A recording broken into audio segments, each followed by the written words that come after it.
Good morning, guys.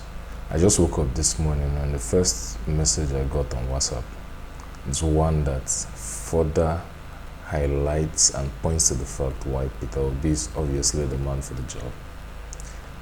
If not for anything, at least the two things he takes most important right now are two things that we need the most in this country if we're planning to go anywhere in the future. The first of this is electricity, which he has gone. We've already seen him working on. He told us he's going to work on. He went all the way to Egypt, while other people are busy canvassing for how to make sure they get the most votes from the people. This man is seriously focused on how he can get us to actually begin to work.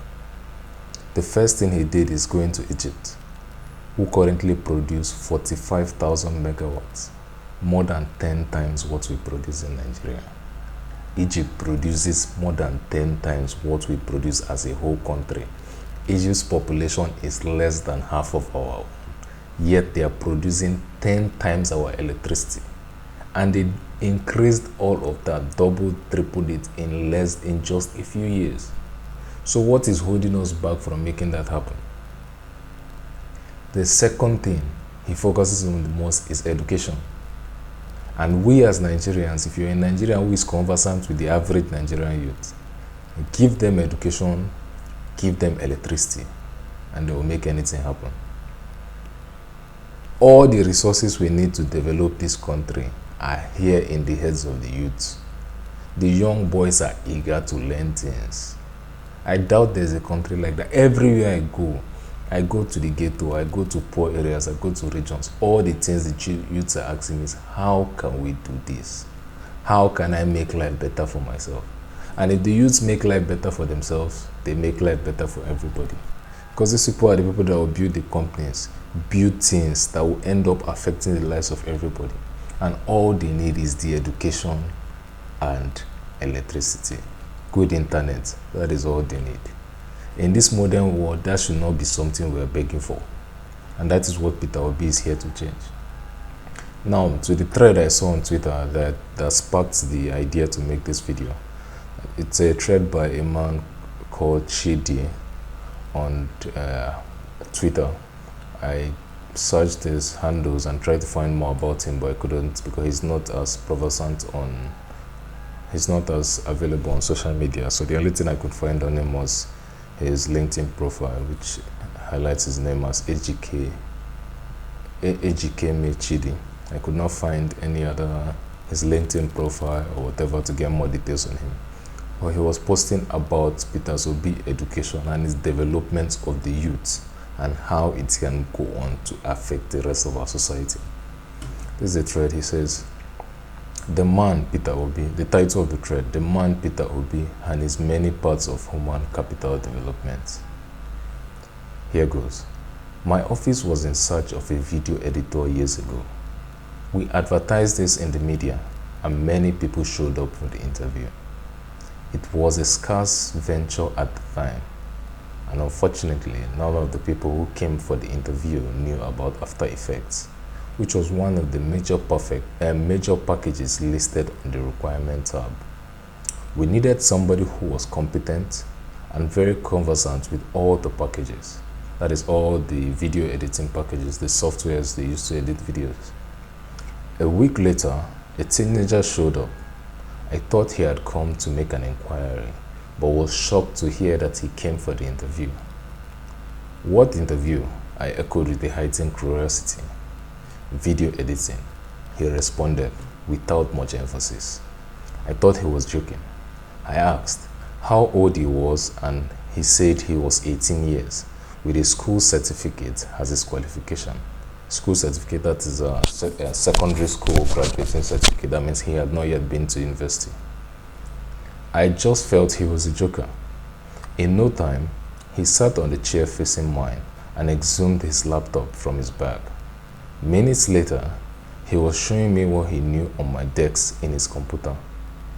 As soon as all members of the management team stood listening to the boy as he lectured every one of us on all the things he knew, and he knew more than we could imagine, more than everyone he had interviewed for the job. This is an 18-year-old boy compared to all the probably candidates that he brought on with years and years of experience in video editing. My boss asked how would he take, my boss asked how much he would take if we employed him, and he said he would rather we negotiated with him on a contract basis.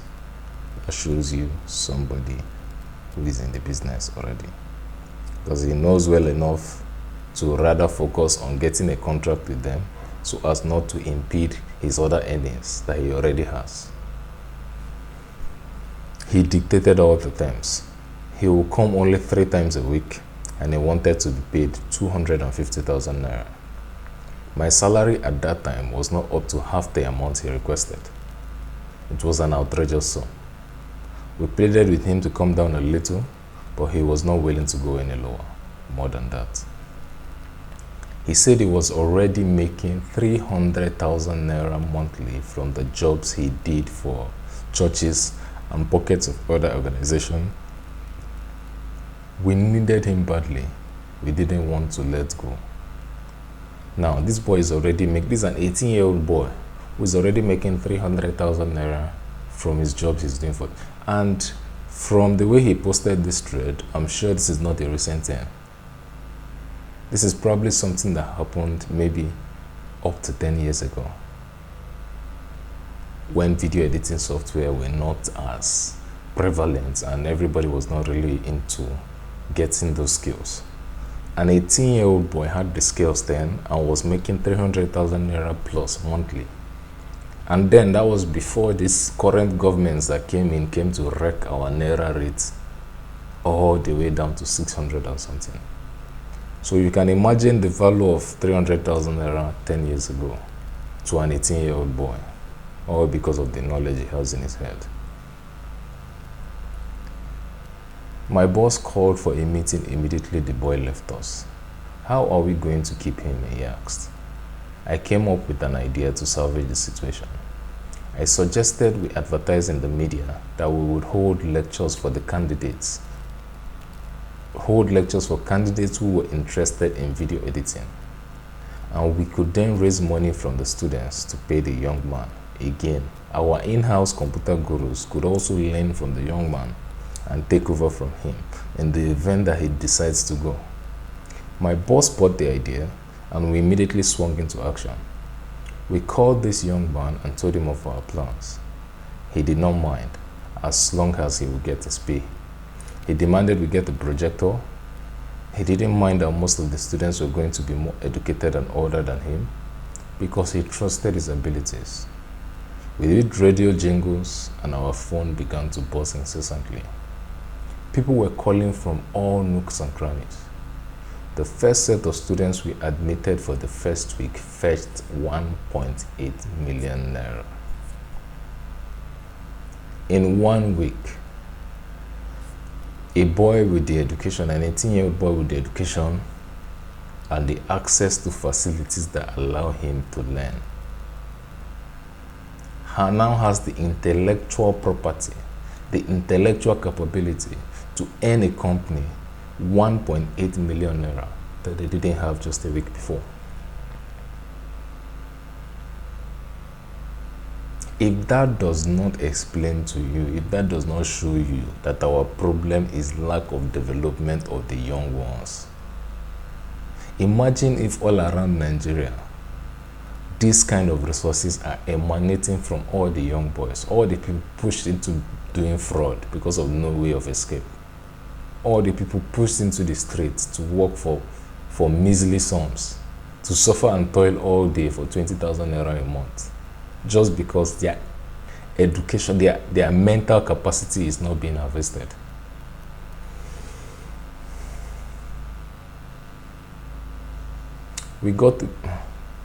People were calling from all nook or cranny when we first said this. In 6 months, we had made over 10 million naira from video editing students, all taught by one 18-year-old boy. Why am I telling this story? Because most of us have not realized yet that crude oil cannot put food on our table as much as human capital development would. When we train one person, it had a ripple effect because many more people will gain from him or her. But when we ship a barrel of crude oil abroad, it does not come back again to us. The boy who turned things around for us at the office then did not come from Jupiter. He came from Anambra State. When we asked him how he came to know all these things he knew, he revealed that the state governor had brought in computer specialists to the state from Asia to teach them for free. Nigerians, ask yourself, are we ready to move forward? Because all the prayers we have been praying for years, God is answering it directly in form of a person. The question is left for us to ask, are we ready to move forward? So,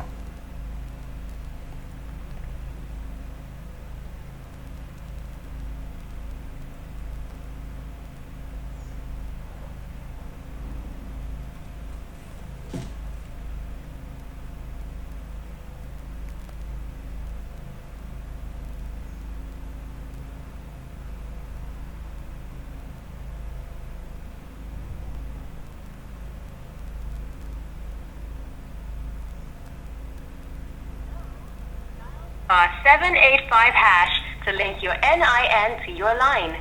Please do this for each of your MTN lines. To check your NIN, dial *346#. Thank you. The number you dialed is switched off.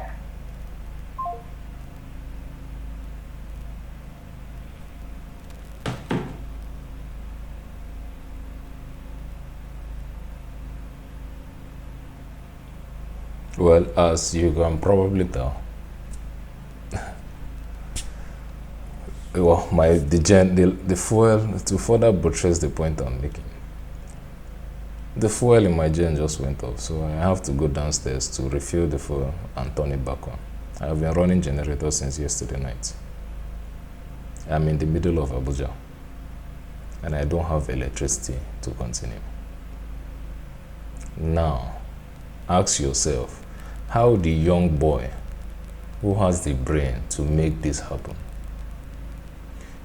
and is sitting somewhere in this darkness, his father does not have money to run gen constantly. His father does not have money to buy him a laptop. How does that young man escape from this struggle? How does he bring himself out? He goes to school, they don't teach him anything. How does he make this happen? My kid brother, the last born in my family, I was running up and down looking for ways to get him into programs. This bank is offering a limited program to 5 people on artificial intelligence. This organization is offering a limited program to 6 people on computer programming. These are all things that should be basics, that should be at least available to the children in school right now. They should be able to get that knowledge if they are interested in that. Schools should be able to offer this as courses. Yet, our young ones are there wasting away because nobody is gaining from the potential that is housed in them.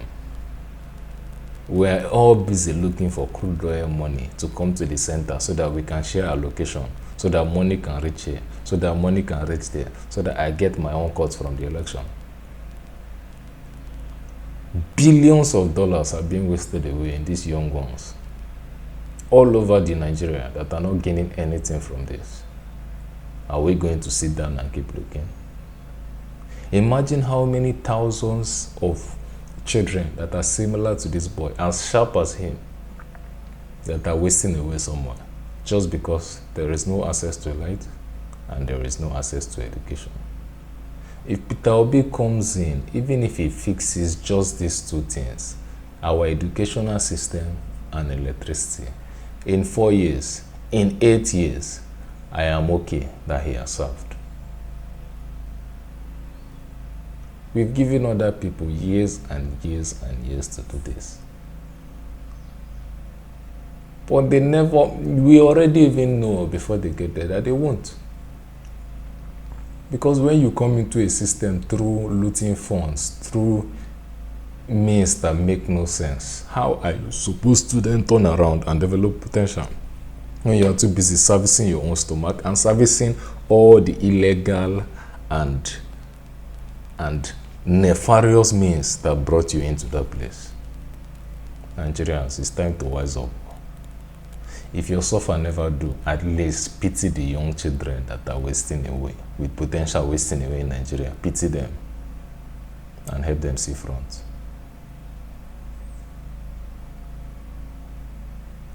Please, help these children. Peter Obi is the only way. Thank you.